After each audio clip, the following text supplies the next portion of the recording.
X-Men 97 has been an impressive throwback to the legacy of the iconic X-Men, the animated series from the 90s, and the 6th episode titled Life Death. Part 2 lives up to the hype set up by the previous episodes. The narrative matches the grandeur and complex storytelling of several major comic book story arcs, and once again, the stage has been set for a few terrific closing episodes before this season of the show signs off. In this video, we will explore the episode in detail and try to decipher the implications of the tricky ending. There will be some major spoilers along the way, so you have been warned. But before we do that, we have a small request. If you enjoy our content, please give this video a massive thumbs up, share it with your friends, and smash that subscribe button with the notification bell turned to all while you're at it. It helps us create the content that you love and bring in more marvelous viewers like you.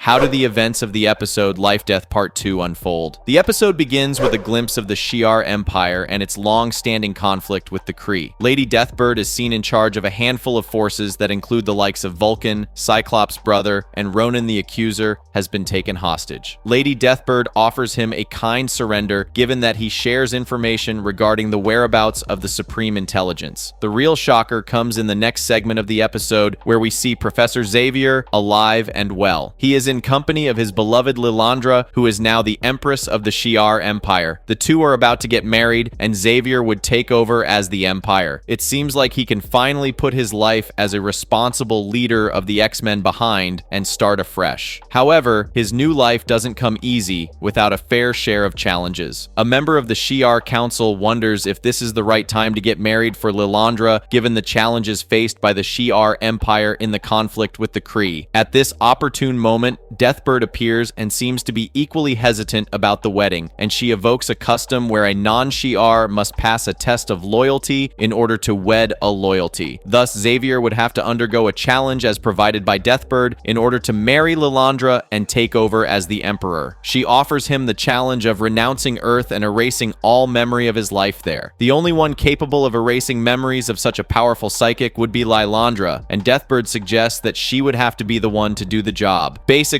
Deathbird's plan is for Lilandra to renounce her throne, and if Xavier refuses to go ahead with the challenge, she would have to give up her right over the Shi'ar Empire. Lilandra pleads with Xavier to go ahead with the challenge, because if given the opportunity, Deathbird would unleash great chaos and terror across the galaxy. Xavier expresses his gratitude for Lilandra for saving his life and giving him a new chance, and he promises her his devotion by making a sacrifice for her. Will he really go ahead with the challenge and erase all his memories of the Earth and his times with the X-Men? Meanwhile, Forge and Storm's story arc is carried forward in this episode. Storm is seen caring for an injured Forge after the attack in the earlier episode, but the adversary arrives yet again and tries to coax Storm into abandoning him. Of course, she doesn't give in to his evil temptations, and later, Storm and an injured Forge are seen riding a horse, and they enter a secret hideout which was used by Union forces to store weapons during the Civil War. The place was built by the colonists, and Storm wonders why Forge and his people let them build such a thing on their very foundation. The two share an emotional moment where Forge apologizes to Storm for deceiving her and appreciates how she did not heed the advice of the adversary and saved his life. Storm recalls how she always wondered how her life would be like without her mutant abilities, and she thinks that it is a blessing in disguise that Forge's machine did not work earlier when he tried to restore her powers. This would enable her to be in touch with her human self, and she thinks it is better this way. Even Forge has a moment of realization, and he tells Storm about why he brought her there and how a cactus grows in darkness in this secret hideout. This cactus might be the key to his cure, and Storm has to head into a tight space to retrieve the same. Back in the Shi'ar Empire, Professor Xavier stands to complete the Rite of Madasha, which is the challenge to prove his loyalty to the throne. He is asked to renounce all memories of his life on Earth and the X-Men, but even though he agrees to forego his memories of the Earth, he hesitates about renouncing his cherished memories with the X-Men. Deathbird uses this hesitation to claim that he is not worthy of his new position, and there seems to be a brief standoff between her troops and those loyal to Empress Lilandra. The Council is also hesitant about accepting Xavier as the Emperor, and Deathbird suggests that even her sister Lilandra has gone crazy like her evil brother D'Ken to have faith in someone so inferior as Professor Xavier. According to the Council members and Deathbird, he doesn't belong there, and things don't look so promising for the wise professor. When Deathbird pleads everyone everyone to denounce Lilandra as the Empress. Lilandra is furious and orders Gladiator to arrest her treacherous sister for treason. Deathbird tries to strike a killer blow, but Gladiator is quick to react and overpowers her in a matter of seconds. A brief fight ensues between Lilandra's forces and Deathbird's forces, but Professor Xavier decides to end the conflict with his greatest gift, his incredible psychic powers. He soon takes control of everyone there and draws them all into the astral plane. Everyone must be prepared for one of his lessons,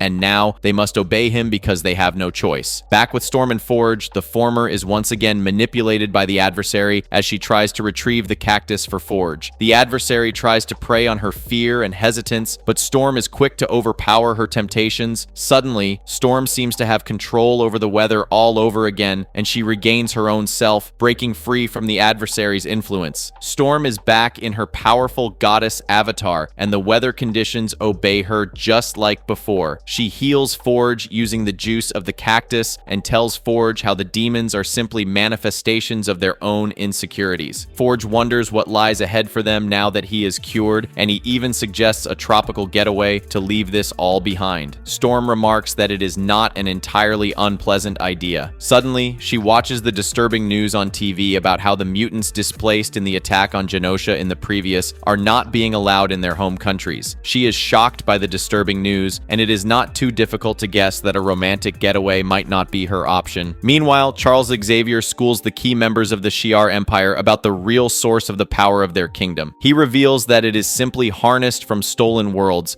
and he renounces the policy of the strongest takes it all. Xavier teaches them about the philosophy of coexistence, and it seems to have quite an influence on the members of the council. Suddenly, Xavier has some disturbing visions about the death of Gambit and the chaos that has gripped the X-Men. He is broken from his trance, and so are the other council members. Despite Lilandra's pleas, he decides that it is time for him to head back to Earth to be by the X-Men and guide them in these difficult times. He is ready to sacrifice his relationship with Lilandra for this, and he seems to be pretty determined about his decision. The episode ends with a clever little twist where the real attacker of Genosha is revealed. It turns out to be none other than Mr. Sinister, with a little help from Bolivar Trask, and it remains to be seen how the X-Men bring him to justice in the next episode, hopefully under the leadership of Professor Xavier. So what now?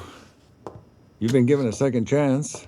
Should we Will Forge and Storm part ways? Now that Storm has got her powers back, she also has to shoulder the burden of responsibilities. She watches the disturbing news about what happened on Genosha, and even though Forge has other plans for them, chances are that she will eventually reunite with the X-Men to track down Mr. Sinister and those responsible for the heinous attack. The comic book narrative doesn't have a happy ending for Forge and Storm, and it doesn't seem to be headed any differently for them here.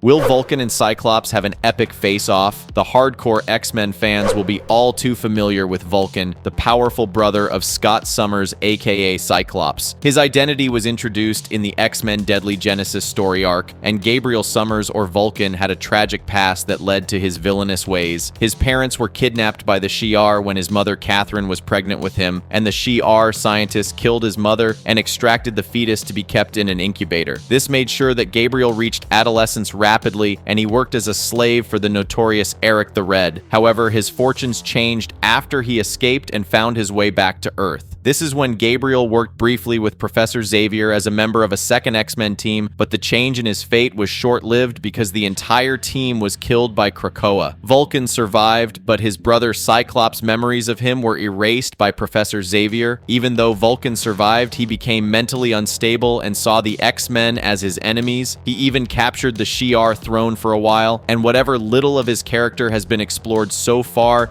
suggests that he is far more powerful than Cyclops. Going ahead in X-Men 97, we expect Cyclops to learn the truth about his brother eventually, but this might not necessarily mean brotherly bonhomie, especially if Vulcan has different allegiances, which seem to be the case at the moment. On the other hand, Vulcan seems to be unaware of the horrors inflicted on his family by the Shi'ar Imperial Guard because he is seen serving as a loyal soldier. Cyclops too is unaware of his past life, and the two brothers might have a significant story arc going ahead. There is a chance that we will get to see a unique and innovative adaptation of Deadly Genesis in the upcoming narrative, and that makes an epic clash between the two brothers a possibility as well, as if Cyclops didn't have enough on his plate already.